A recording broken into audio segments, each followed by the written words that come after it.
So here's what it would look like after I fooled around. And I'll just be frank with you.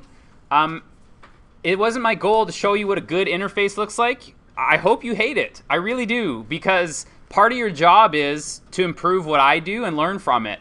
So I gave you very basics of how to stick things and components together. I expect your final project will give me a much better version. Whether you want to switch some of your text boxes, move things around, do what you like with it. But I would say that this is a kind of clumsy interface, okay? So please, whatever you hate about it, I hope you hate something, because that'll give you an inspiration of what you want to change about it, okay? Many millions of dollars have been made just by using that philosophy. Anybody know what Twitter was founded on? They stole an idea from the giant of social media. Who's the giant in social media? Facebook. Facebook. What do you do on Facebook that's a lot like Twitter? What's something quick that you post up that people read? But where would you put that? Status. Yeah. Right? Your status updates. Boom. Simple idea. If all you wanted to do is be able to communicate quick updates like that, I'm not saying you're going to be a billionaire like the Twitter founders, but, you know, again, you take something, you don't like it, you fix it. So here we go. I'm going to run it for you just so you have a chance to see what my project does, and we'll talk about the classes that work in here. So if I just hit the preview, it's not going to work right now, by the way, because I disconnected the download function. That's your job to put your code in there. But what you do is you tell me, like, maybe it costs you $5 to make your trade.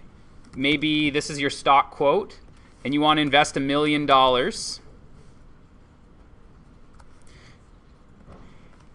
Now, these last three are unique to my indicator, and I'm going to walk you through this part.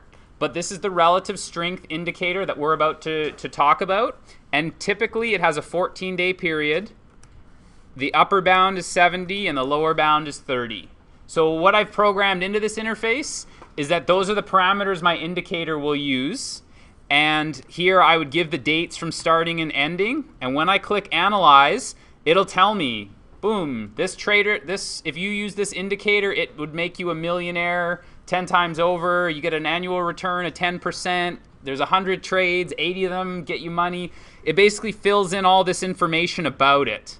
Now, these grayed out boxes that I can't click on, the only way I was able to do that is I go to the box itself, and one of the properties is whether or not it's editable. Is that a word? Editable. Right there. So if you uncheck that box, it's just your way of pumping out text to the user. They can't give it back to you. It's output only. So anyways, what I would encourage you to do is take my code, copy and paste your downloader, and you'll actually be able to run mine. But I don't want to take that away from you because I know that's something you were supposed to work on. Other code that I added you may want to have a peek at.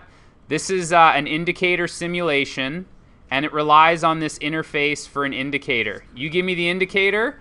This will simulate if you would have traded your money through that whole time period. What would you end up with? Would you lose it all? Would you make some money? I'm not expecting you to know the math and that's involved there. Just run my course through it. But this is the part you have to add your own code to, which was your indicator. Okay. So what I'm going to do is, and I'm going to ask that you do this as well, I'm going to ask that you end up deleting the body, and we'll recreate this, okay? This way you at least have a copy of how I did it, but we'll walk through it together to get started.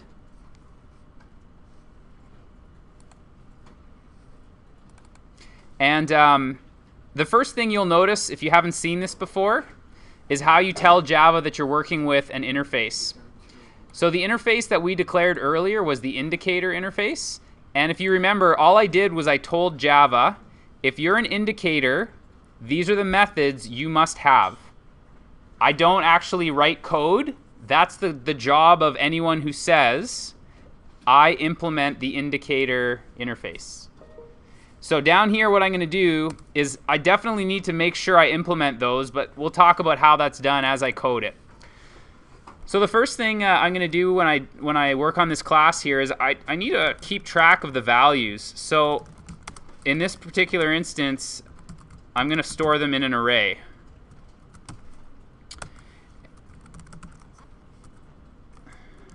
And I'm also going to keep track of an array list of type double.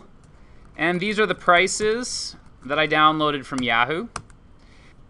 And maybe now is a good time. Some of you might be going, what on earth are you talking about? In fact, I would expect most of you are probably thinking that. So let's go take a look at what is the relative strength index.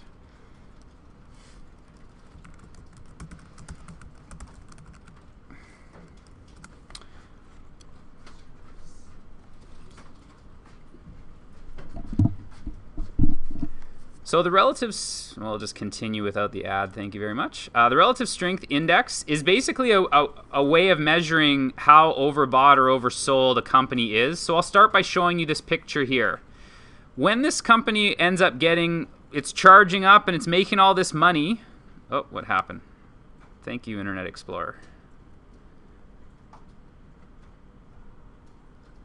There we are. So, you know that age-old saying, buy low, sell high? That's what the person who did this and invented it was trying to communicate. They're saying that when you bump the top bound here, which is 70, that means things have gotten too heated. It's time to get out. Take your money and run. Sell high. So if you look, even if you didn't know what the rest of this graph did, this is what the beginnings of it look like. You got up to here, and you got this signal that said, it's time to sell, you're selling high. So you would sell somewhere around here, which is happy day for you, an excellent time to get out as this thing starts to plummet. Then it gets down to the bottom here, and at some point you want to buy low. So what this index does is when it gets below 30, that's this lower bound, it's starting to flash a signal that says, hey, it's time to buy low. This thing is getting too sold. It's time to buy because people are going to jump back on. So if you were to buy somewhere around here where it starts bumping that, look what happened later on. It ended up going right back up here like this. Now, it doesn't always work this neat, but this is the general idea, and that's what it measures. So here's the calculation of how it works. This is what the relative strength index is, where this RS, the relative strength, is the up days divided by the down days. So if the stock finished higher, we add it to the up days. If it finished lower, we add it to the low days. And then we make a fraction out of it. So if you go on to read up on what's there, you can see some of the calculations. There's even little explanations of how to do it. There is another good site here. I'll just bring it up while we're on the topic. Wikipedia, of course, has some pretty good indications. This Incredible Charts one, it's got a little bit more explanation and examples. There's also some math. It's a little bit the stock charts one in the chart school. This one has some more math involved. So for example, here's the calculation, and then they tell you what it means for the gains, losses, and that's what I used when I did this. So on that interface, which looked like this, when I said the period, that was how many days I'm going to look for the up days and how many days I'm going to look for the down days. The upper bound is the bound that was in the graph, and the lower bound was the lower bound in the graph. So you can change it on mine if you don't want to work with the ones that are suggested. But what happens is you just take the average of the gains divided by 14 and the average of the losses divided by 14. So that's what we're going to start programming in, is what does the RSI look like if you want to do the math on it. So we're going to keep track of the lower bound. We're going to keep track of that upper bound.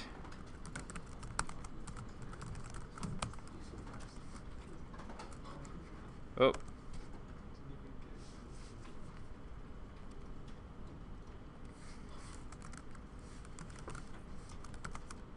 And this is the period. And when I build a relative strength indicator, what I will need from you is you will need to tell me what the closing prices were so that I know if it's higher or lower. And I will want to know those things like what is the period of this indicator, what's its lower bound, and what's its upper bound. So this is just me connecting my class to the data.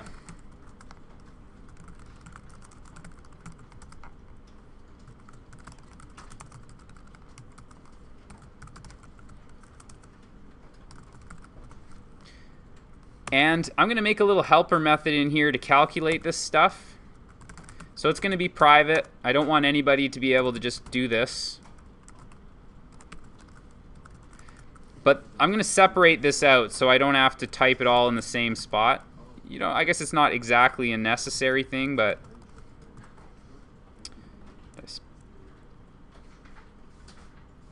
and this is where I will perform those calculations. So sometimes it's good to, wherever you found it, you might want to grab that link and stick it in there just so you know where to refer if you get lost. But the first thing I need to know is, was it an up day or a down day? So I'm going to make an array called the differences. And if I have 100 prices, there'll be 99 differences. So I know that I need however many prices you gave me minus 1 in order to hold all these differences in the array.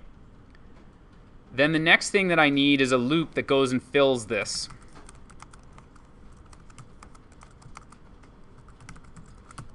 So this one will look at whether it's up or down and just store that information for me. So the differences at n minus 1 is whatever the prices were at n minus the previous day. So if this is Wednesday, this is Thursday. So take the prices and subtract them, and I'll stick them all in so I know whether it was up or down. So all I've done here is figure out, now I know if they're up days or down days, if this was positive or negative. Now the indicator itself is not going to quite have as many values because I need to first calculate this fraction. So what I'm going to do is, if you give me all these differences, I need at least this many in order to tell you a relative strength index. So for example, I can't tell you the 14 up days and down days unless you give me 14 days. So that's why I end up with this little bit of math to tell me how many values I need to hold the relative strength index. So now I'm going to actually go through and put what the website had in it, which was, I want to keep track of an up day and a down day. And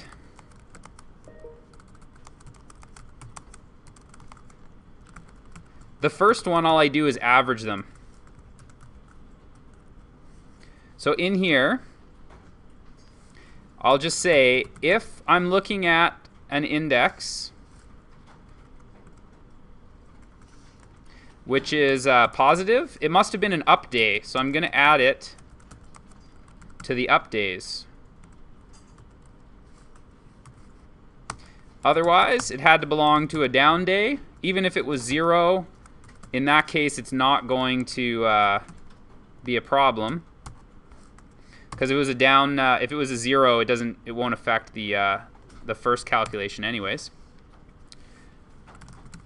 And then the strength of this is equal to its up strength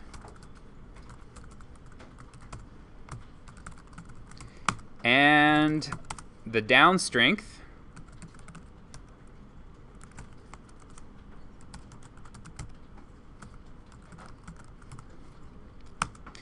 So if you want to know what is the relative strength, the very first one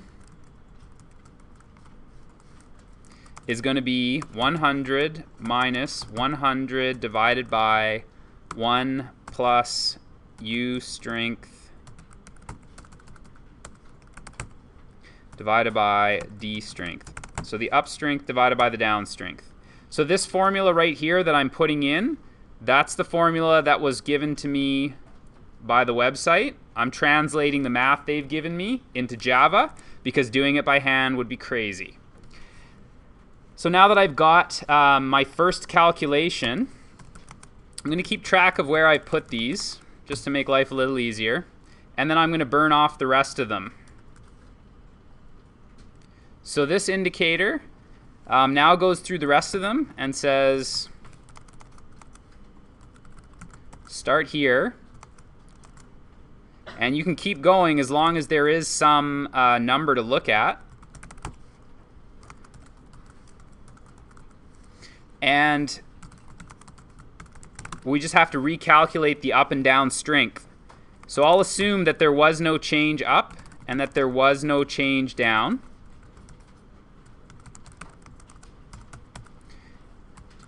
But if you difference at n is less than 0, sorry, is greater than 0, I'll add it to my up change.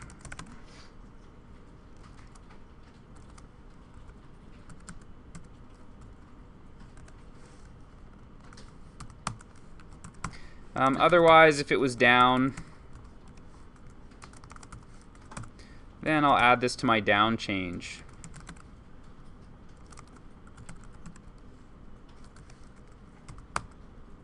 So now that I know where that number is going, which one it belongs to, I can update the strength.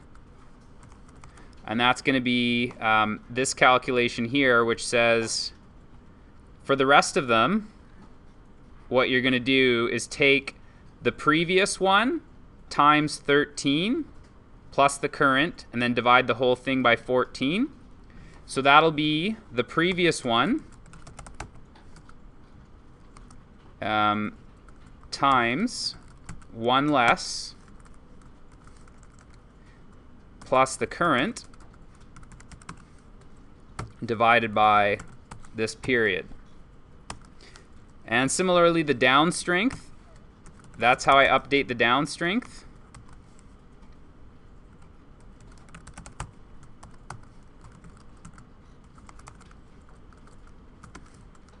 And add the current down change.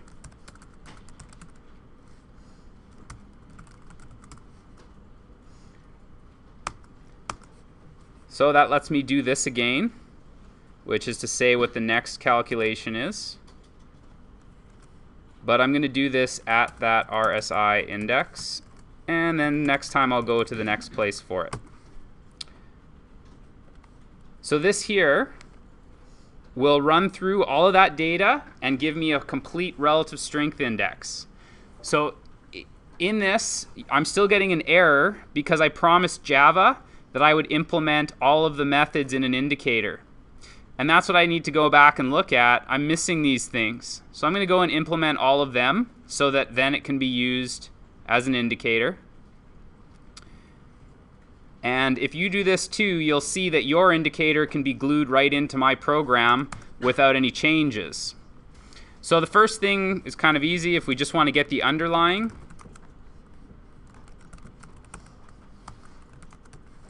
Then I stored it at prices.get that value for n.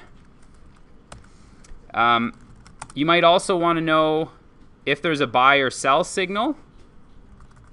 So the relative strength index says to buy when you go below that threshold. So the problem is, if you tell me on day 0 you would like to know what happened, you can't because there's not enough data. So if you don't have enough data yet, you just have to say nothing happened. So if you're not that far along, the relative strength index couldn't have said buy because not enough data was put in it. But otherwise, there is some data in there, and that means that the RSI at n minus the period minus 1 was less than the lower bound, and the RSI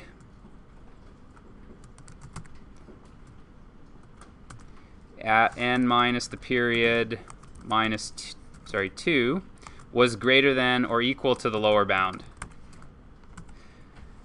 So basically this is saying it was above it and then it crossed below it. And I've missed something on this one. Let me just have a quick look.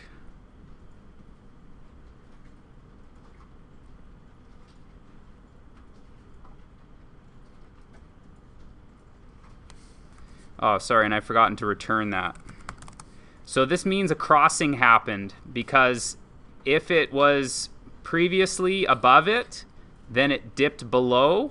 That was the place where it would say, hey, it's time to buy low. Everything is down. Similarly, if I want to know if it's time to buy, or sorry, sell, then I'm going to do something very similar, except now I'm dealing with the upper bound.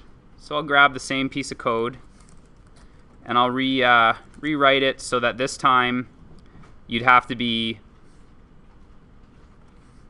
above the upper bound.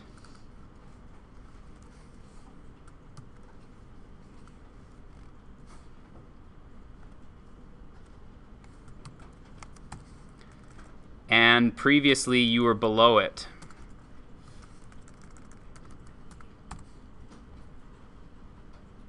So again, this means a crossing happened, so that would be time to make your purchase. The last things that we need in order to finish the interface is to know what is the value of this indicator.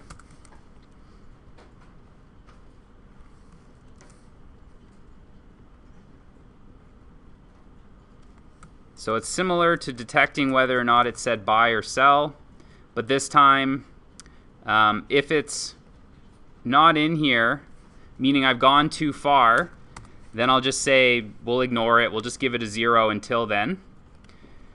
Otherwise, this is what you want. Just want this piece right here. And the last thing is how much data you have.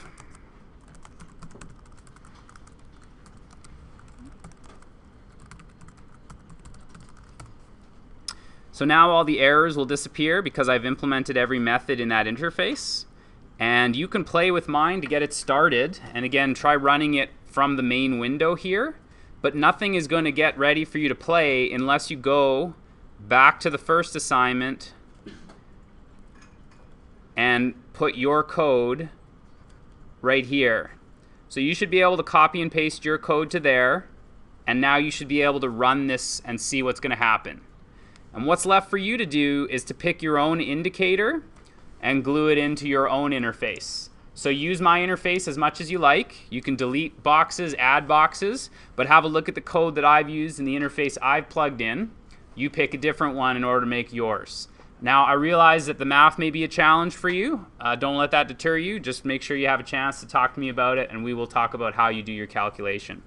One of the really great places, I mean, of course, you can use the stock charts and a whole bunch of other ones, but we've already been on this site. This is where you're downloading your data from. So if you want to go and get your ideas, like what indicator you would want to use, Yahoo Finance has them for charts.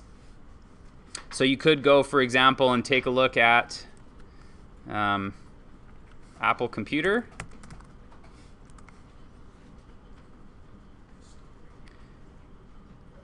And then it's over here in the chart. If you pick the interactive one, there's lots more options. But I'll just give you one idea of what happens here. Historically, I believe one of the most accurate ones, which might be more interesting for you to look at then, would be an exponential moving average. So you can look into what exactly it's doing. But let's just say that I did this, let's try 15. So this is a slightly different idea, but basically you buy when it goes above its average. So that would say buy Apple Computer because I just went above. Then here it would say sell, and then it drops a little bit. Then it would say buy, and then you ride it a little bit higher. Sell, buy, and you're riding that uptrend. Sell, buy. But anyways, this one is historically one of the more accurate ones. You can play around. There's a whole bunch of different ones. If you click on this, then we can look up the math and help you implement it. So for the rest of the block, all I want you to do is play around, but I would like you to have an idea by the end of this block and run it past me. So tell me which indicator you feel like you want to implement, and then we'll talk about the strategy after that.